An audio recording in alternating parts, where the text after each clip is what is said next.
Welcome to the lesson about make an instant connection with your interviewer. During this lesson, we will discuss how you can build rapport with your interviewer fast. So now let's start by discussing rapport and what rapport is all about. Now, the very first basis for rapport is that when people are like each other, they like each other. So the aim of rapport building is to firstly make sure that you help the other person feel comfortable. And the second aim of rapport is to pace lead. So there are two primary ways people gain rapport, and these are through matching each other's behavior or mirroring each other's behavior.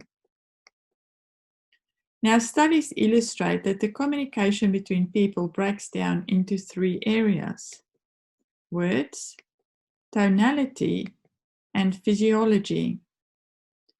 Now, interestingly, words only make up 7% of what is said between two people. Tonality makes up 38%, and physiology, which is really body language, makes up 55%. So people like themselves or how they would like to be. And there are 6 main elements of rapport. There is matching the modality, which we will discuss in a moment, physiology, which is body language, voice and language, breathing, chunk size, and experience. Let's run through each of these to see what they mean. Matching the modality. So the first is through matching modality. So a modality is whether a person prefers to communicate using visual means, auditory means, kinesthetic means, or auditory digital. In most cases, all of us prefer a lot of visual communication. However, all of us also make use of auditory, kinesthetic, and auditory digital. For your reference, visual is when people use pictures and diagrams and a very visual means of communication. So they tend to notice what things look like. Whereas auditory people are people that focus on how things sound. So they resonate with listening. They like listening to noises and sounds and music. They are very tuned in to sound. This would be the interviewer that might sit and not necessarily look at you, but listen carefully by tilting their heads towards you. Kinesthetic are those people that likes to feel and do things. So they are the types of people that might say to you that you need to walk them through the steps that you follow to do something. And then you get auditory digital. These are people that tend to say things like they need to think about something or they'll make sense of something. They're very logical, and a lot of us as business analysts tends to be auditory digital, especially at work. So it's possible to communicate in a way in which the person will see, hear, feel, or understand you best.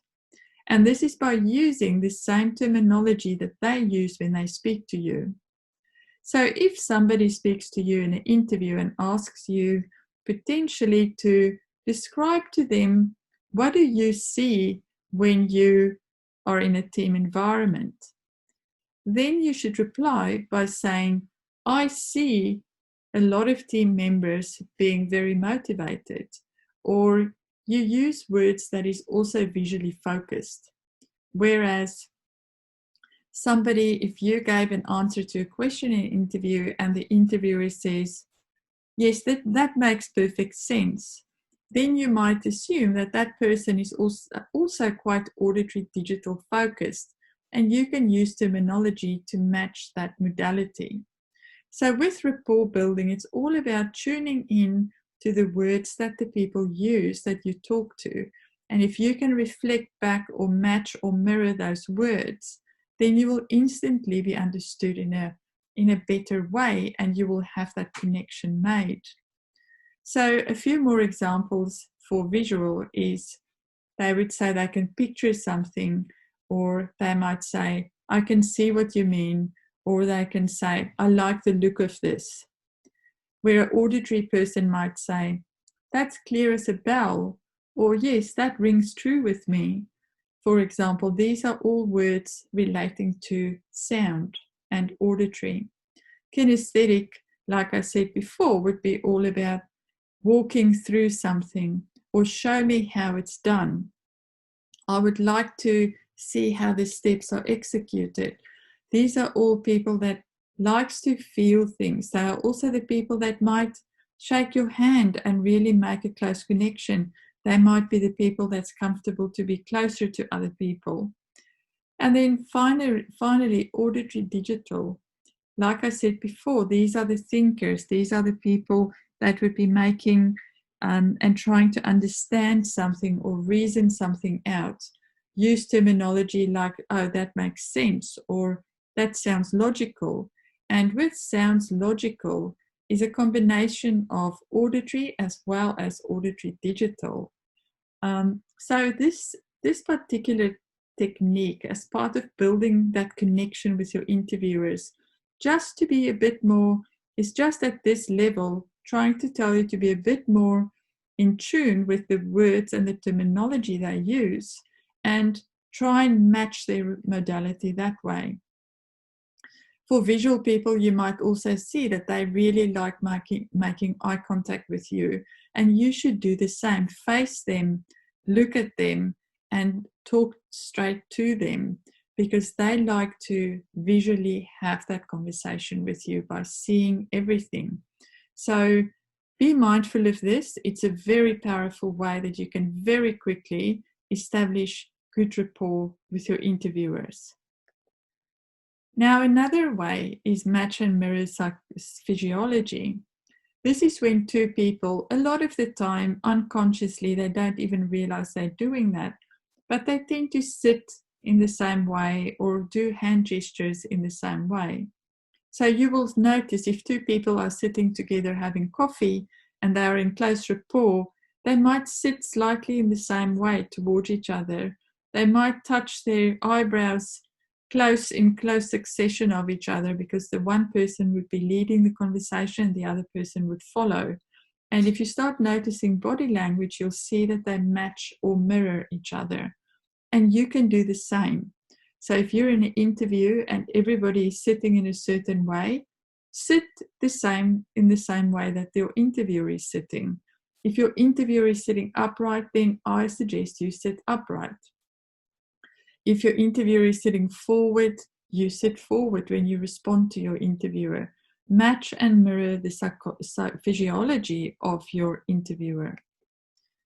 So by replicating the physical actions of another, such as the hand movements, the posture, the facial expression, eye blinking rate, or the movements that they do, that is a way for you to also establish rapport. And it sends a message to their unconscious mind that you like them and that you are like them.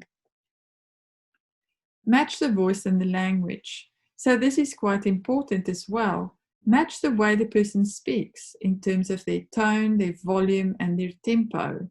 If they use specific words, you can often use these words as well. So by using their predicates, rapport will be reinforced. Match breathing. Sometimes in an interview situation, you might feel quite nervous, which means your breathing will be different and you may not be able to control your breathing all that well. This is a very advanced technique where you use the same rate of breathing as the person that you're with. So what I would suggest is that because we are all really connected in some way, you'll know that when somebody is really nervous, it tends to make other people in the room very nervous as well. So if you can do your best, even if you just take a few really deep breaths before you walk into the room, make sure your entire physiology is relaxed.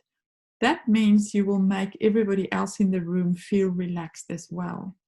So if you can make them feel relaxed, they're having a good experience talking to you. Whereas if you're very stressed and very nervous, that will also reflect on them, which will make them feel uncomfortable. And the whole idea with building rapport is to make the other person feel comfortable. So be very mindful of your state. So yes, this is a very subtle method, but it can have a very high impact. And in addition, it allows you to create empathy with how they are feeling, which is just as important as I've just said. Match the chunk size. And this is very important when you in an interview situation where you have to answer questions.